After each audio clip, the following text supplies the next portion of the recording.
컴퓨터 네트워크를 알아야 하는 이유. 실무 사례와 함께 배우는 네트워크 지식입니다. 이 영상에는 학습 내용을 확인할 수 있는 퀴즈 8개가 포함되어 있습니다. 오늘 학습할 내용은 다음과 같습니다. 네트워크의 네트워크 인터넷이란 무엇인지, 프로그램 개발과 유지 보수에서 네트워크 지식이 어떻게 활용되는지, 네트워크 문제 해결 기초 지식, 웹 개발자를 위한 네트워크 이해, 그리고 데브옵스와 인프라에서의 네트워크 역할까지 실무에 필요한 모든 내용을 다룹니다. 인터넷은 전 세계 컴퓨터들이 연결된 거대한 네트워크입니다. 수많은 작은 네트워크들이 서로 연결되어 하나의 통신망을 이룹니다.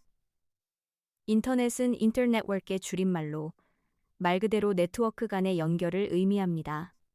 여러분의 집에 있는 공유기도 하나의 작은 네트워크이며 이것이 인터넷 서비스 제공업체의 네트워크에 연결되고 다시 더 큰 네트워크에 연결되면서 전 세계가 하나로 이어지는 것입니다. 왜 개발자가 네트워크를 알아야 할까요? 브라우저에 주소를 입력하면 웹페이지가 나타나는 과정을 이해하려면 네트워크 지식이 필수입니다. 서비스가 느려졌을 때 문제가 서버에 있는지 네트워크에 있는지 판단하려면 인터넷의 구조를 이해해야 합니다. 네트워크 지식이 있으면 디버깅할 때 문제 지점을 빠르게 찾을 수 있고 처음부터 견고한 코드를 작성할 수 있습니다. HTTP 서버의 기본 구조를 살펴보겠습니다. HTTP를 사용하여 서버를 생성합니다. create server 함수는 클라이언트의 요청을 받아 처리하는 콜백 함수를 받습니다. request.socket.remote address로 클라이언트의 IP 주소를 확인할 수 있고 request.or로 요청 URL을 확인합니다. response write head로 상태 코드와 헤더를 설정하고 response bound in로 응답을 전송합니다. 이 모든 과정이 네트워크를 통해 이루어지며 server listen으로 특정 포트에서 요청을 기다립니다. 1969년 미국에서 시작된 엘파넷이 인터넷의 시초입니다. 처음에는 단대의 컴퓨터만 연결되어 있었지만 지금은 수십억 대의 기기가 연결되어 있습니다.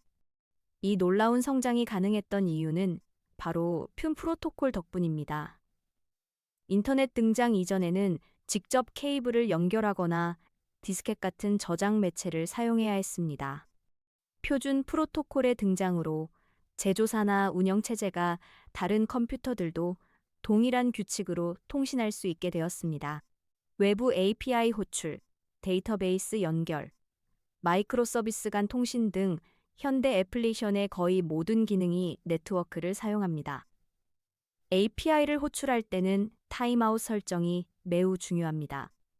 타임아웃이 없으면 서버가 응답하지 않을 때 프로그램이 영원히 기다리게 될 수 있습니다. HTTP 헤더 설정도 중요합니다. accept 헤더로 원하는 응답 형식을 지정하고 authorization 헤더로 인증 정보를 전달합니다. API 호출 시 필요한 네트워크 설정을 살펴보겠습니다. Axios를 사용하여 HTTP GT 요청을 보냅니다. 타임아웃 옵션을 5000으로 설정하면 5초 안에 응답이 없으면 에러를 발생시킵니다. params,로 쿼리 파라미터를 전달하고 headers 객체의 accept와 authorization을 설정합니다. accept는 JSON 형식으로 응답을 받겠다는 의미이고 authorization은 API 키를 사용한 인증입니다. 이렇게 네트워크 관련 설정을 명확히 해야 안정적인 API 통신이 가능합니다. 코드가 바뀌지 않았는데 장애가 발생하는 경우 대부분 네트워크 환경의 변화가 원인입니다. 연결 관리가 핵심입니다. 데이터베이스에 연결할 때마다 새로운 연결을 만들면 시간과 자원이 많이 소모되므로 미리 연결을 여러 개 만들어 두고 재사용하는 것이 연결풀입니다. Keep Alive 설정도 중요합니다.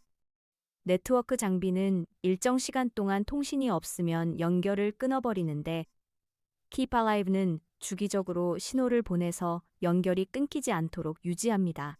데이터베이스 연결풀 설정을 살펴보겠습니다. PostgreSQL의 부호 객체를 생성할 때 여러 옵션을 설정합니다. max는 최대 연결수로 수십 개의 연결을 유지합니다. 너무 작으면 동시 요청을 처리하지 못하고 너무 크면 데이터베이스에 부담을 줍니다. 아이드묵 아뮤즈는 30초 동안 사용하지 않는 연결을 정리하는 시간입니다. Connection Time Release는 연결 시도 시 5초 타임아웃을 설정합니다. Keep Alive를 true로 설정하고 Keep Alive Initial Delay Release를 10초로 설정하면 10초마다 신호를 보내서 연결이 끊기지 않도록 유지합니다. 네트워크 문제가 발생했을 때는 체계적으로 진단해야 합니다. 가장 중요한 것은 어느 계층에서 문제가 발생했는지 파악하는 것입니다. DNS 조회부터 시작합니다. 도메인 이름이 IP 주소로 올바르게 변환되는지 확인합니다. 다음은 TCP 연결 확인입니다. IP 주소를 알아도 해당 포트가 열려 있지 않으면 연결할 수 없습니다. 마지막으로 HTTP 응답을 분석합니다. 항상 아래 계층부터 확인해야 합니다. DNSCP, HTTP 순서면 문제를 빠르게 찾을 수 있습니다. 네트워크 진단 도구를 코드로 구현해 보겠습니다. DNS 모듈의 lookup 함수로 도메인을 IP 주소로 변환합니다. 에러가 발생하면 DNS 조회 실패이고 성공하면 IP 주소를 얻습니다. 넷 모듈의 socket 객체로 TCP 연결을 테스트합니다. socket.connect로 특정 호스트와 포트의 연결을 시도합니다. 연결에 성공하면 TCP 계층까지는 문제가 없는 것입니다. 이렇게 단계별로 확인하면 문제가 어디서 발생했는지 정확히 파악할 수 있습니다. 네트워크는 여러 계층으로 구성됩니다. TCP/IP 하계층 모델을 이해하면 문제 해결이 쉬워집니다. 가장 위는 애플리케이션 계층으로 HTTP 프로토콜이 동작합니다. 그 아래는 전송 계층으로 TCP와 UDP가 있습니다. TCP는 신뢰성 있는 연결을, UDP는 빠른 전송을 제공합니다. 인터넷 계층은 IP 프로토콜로 패킷을 목적지까지 전달합니다. 가장 아래는 네트워크 접근 계층으로 이더넷 같은 물리적 네트워크를 담당합니다. 문제가 발생하면 아래 계층부터 확인하는 것이 효율적입니다. 웹 성능의 80%는 네트워크 최적화에서 나옵니다. HTTP 프로토콜과 브라우저의 네트워크 동작을 이해한 빠른 웹 서비스를 만들 수 있습니다. 캐싱은 불필요한 요청을 줄여줍니다. 로고 이미지나 CSS 파일처럼 잘 바뀌지 않는 파일은 브라우저에 캐시하면 매번 다운로드할 필요가 없습니다. gzip 압축을 사용하면 텍스트 기반 파일의 크기를 70에서 80%까지 줄일 수 있습니다. HTTP를 사용하면 한 번에 여러 요청을 동시에 처리할 수 있어 로딩 속도가 크게 향상됩니다. 익스프레스에서 성능 최적화 설정을 살펴보겠습니다. 컴프레션 미들웨어를 사용하면 응답을 GEIV로 압축해서 보냅니다. 익스프레스 본스틱으로 정적 파일을 서빙할 때 maxage를 1년으로 설정하면 브라우저가 1년 동안 캐시합니다. 이 태그와 last modified를 true로 설정하면 파일이 변경되었을 때만 다시 다운로드합니다. CRS 헤더도 설정합니다. Access Control Allow Origin 헤더로 신뢰할 수 있는 도메인의 요청을 허용합니다. 이런 설정만으로도 웹 성능이 크게 향상됩니다. HTTPS는 HTTP의 보안 계층을 추가한 것입니다. TLS 프로토콜로 데이터를 암호 원송합니다. 중간에 누군가 데이터를 가로채더라도 내용을 알 수 없게 만듭니다. 요즘은 HTTPS가 웹 표준이 되었습니다. HTTPS가 아니면 브라우저에서 경고를 표시하고 구글 검색 순위에서도 불이익을 받습니다. 모든 웹 서비스는 HTTPS를 사용해야 합니다. Let's Encrypt 같은 무료 인증서를 사용하면 비용 부담 없이 HTTPS를 적용할 수 있습니다. 클라우드 환경에서는 가상 네트워크를 직접 구성해야 합니다. AWS VPPC는 격리된 가상 네트워크 공간을 제공합니다.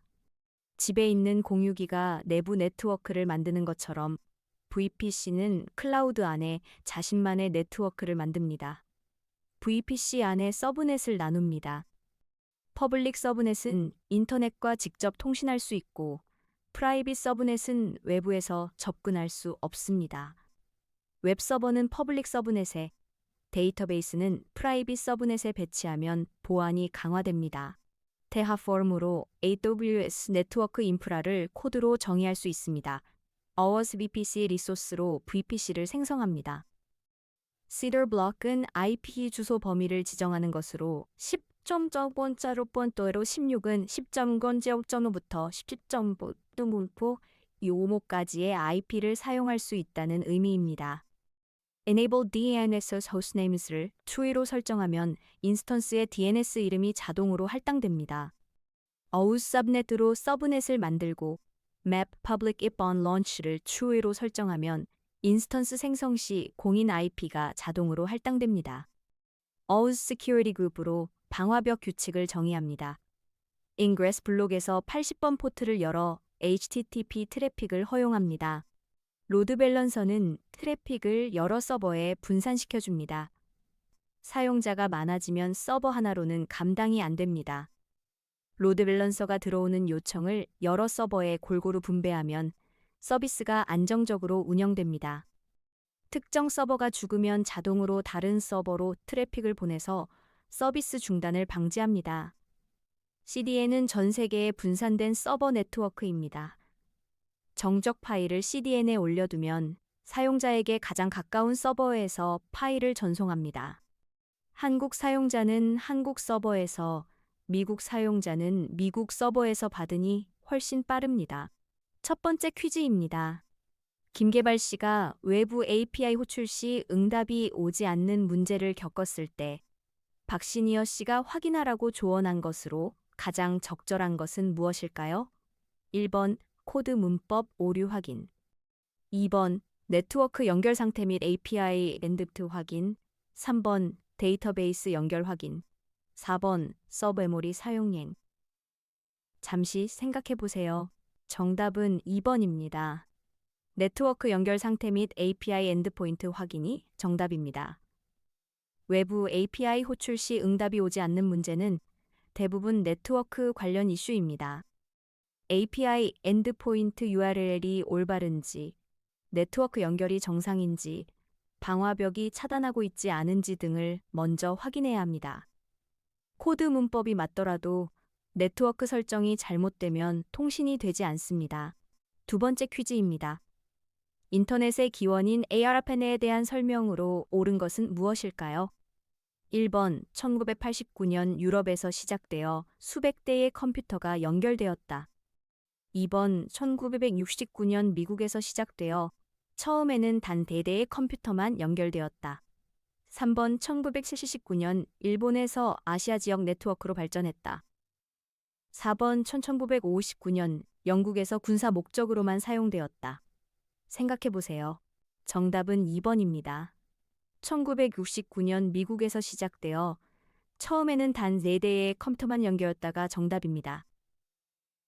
ARPANET은 1969년 미국에서 시작된 인터넷의 시초입니다. 처음에는 단 4대의 컴퓨터만 연결되어 있었지만 표준 프로토콜의 발전 덕분에 현재는 수십억 대의 기기가 연결된 거대한 네트워크로 성장했습니다. 세 번째 퀴즈입니다. 트래스굿 명령어의 주요 용도로 가장 적절한 것은 무엇일까요? 1번 서버의 CPU 사용량을 모니터링한다. 2번 데이터가 목적지까지 어떤 경로로 가는지 추적한다. 3번 로컬 네트워크의 IP 주소를 설정한다. 4번 방화벽 규칙을 테스트한다. 정답은 2번입니다. 데이터가 목적지까지 어떤 경로로 가는지 추적한다가 정답입니다. 트래스굿 명령어는 패킷이 출발지에서 목적지까지 거치는 네트워크 경로를 추적하는 도구입니다. 각 홉에서의 응답 시간을 확인할 수 있어 네트워크 문제가 어느 구간에서 발생하는지 파악하는 데 매우 유용합니다. 네 번째 퀴즈입니다. 인터넷이 네트워크의 네트워크라고 불리는 이유로 가장 정확한 것은 무엇일까요? 단일 중앙 서버가 모든 컴퓨터를 관리하기 때문. 2번 수많은 작은 네트워크들이 연결되어 하나의 거대한 통신망을 이루기 때문. 3번 모든 컴퓨터가 직접 케이블로 연결되어 있기 때문. 4번 네트워크 장비가 이중화되어 있기 때문. 정답은 2번입니다. 수많은 작은 네트워크들이 연결되어 하나의 거대한 통신망을 이루기 때문이 정답입니다. 인터넷은 인터네트워크의 줄임말로 말 그대로 네트워크 간의 연결을 의미합니다.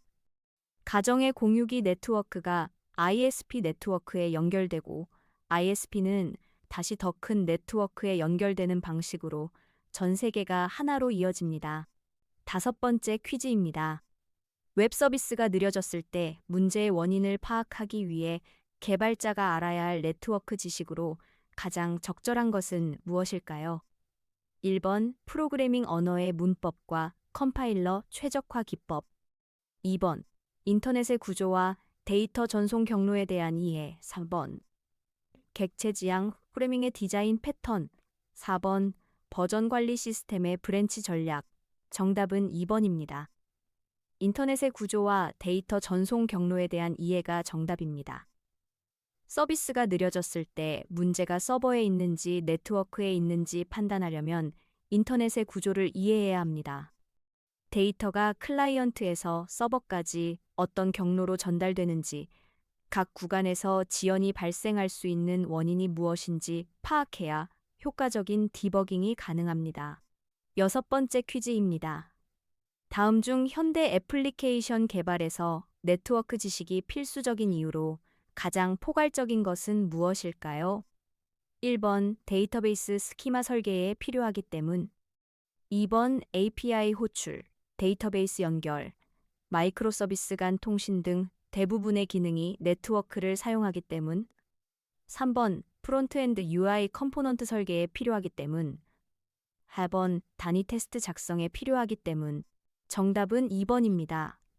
API 호출, 데이터베이스 연결, 마이크 서비스 간 통신 등 대부분의 기능이 네트워크를 사용하기 때문이 정답입니다. 현대 애플리케이션은 외부 API 호출, 데이터베이스 연결, 마이크로 서비스 아키텍처 등 거의 모든 기능에서 네트워크 통신을 사용합니다. 네트워크 지식 없이는 효율적인 코드 작성도 발생하는 문제의 해결도 어렵습니다. 일곱 번째 퀴즈입니다. HTTP 서버 코드에서 requested remote address를 통해 확인할 수 있는 정보와 이 정보의 활용 목적으로 가장 적절한 것은 무엇일까요? 1번 서버의 포트 번호, 로드 밸런싱에. 2번 클라이언트의 IP 주소소, 접속자 식별 및 로깅의 활용. 요청 본문 데이터, 데이터 처리에. 4번 응답 상태 코드, 에러 처리의 활용. 정답은 2번입니다. 클라이언트의 IP 주소, 접속자 식별 및 로깅의 활용이 정답입니다. Request bound socket to remote address는 서버에 요청을 보낸 클라이언트의 IP 주소를 반환합니다. 이 정보는 접속자를 식별하거나 접속 로그를 기록하거나 IP 기반 접근 제어를 구현하는 데 활용됩니다. 네트워크 통신의 기본인 IP 주소 체계를 이해해야 이 정보를 올바르게 활용할 수 있습니다. 마지막 퀴즈입니다. 인터넷 등장 이전에 컴퓨터 간 데이터 교환 방식과 비교했을 때 표준 프로토콜이 인터넷 성장에 기여한 핵심 요인은 무엇일까요? 1번 데이터 저장 용량을 크게 증가시켰다. 2번 서로 다른 네트워크와 시스템 간의 호환성을 보장하여 연결을 가능하게 했다. 3번 컴퓨터의 처리 속도를 향상시켰다. 4번 전기 소모량을 줄여 비용을 절감했다. 정답은 2번입니다. 서로 다른 네트워크와 시스템 간의 호환성을 보장하여 연결을 가능하게 했다가 정답입니다. 인터넷 이전에는 직접 케이블을 연결하거나 디스켓 같은 저장 매체를 사용해야 했습니다. 표준 프로토콜, 특히 TCP/IP/IP의 등장으로 제조사나 운영체제가 다른 컴퓨터들도 동일한 규칙으로 통신할 수 있게 되었고, 이것이 4대에서 수십억 대로의 폭발적 성장을 가능하게 한 핵심 요인입니다. 네트워크 학습을 완료했습니다. 지금까지 배운 내용을 실무에 적용해 보세요. 인터넷의 기본 구조부터 API 호출, 데이터베이스 연결, 문제 해결 방법, 웹 성능 최적화, 그리고 클라우드 인프라 구성까지 다양한 네트워크 지식을 배웠습니다. 이 지식은 여러분을 더 나은 개발자료로 만들어줄 것입니다. 코덱에서 더 많은 학습 콘텐츠를 만나보세요.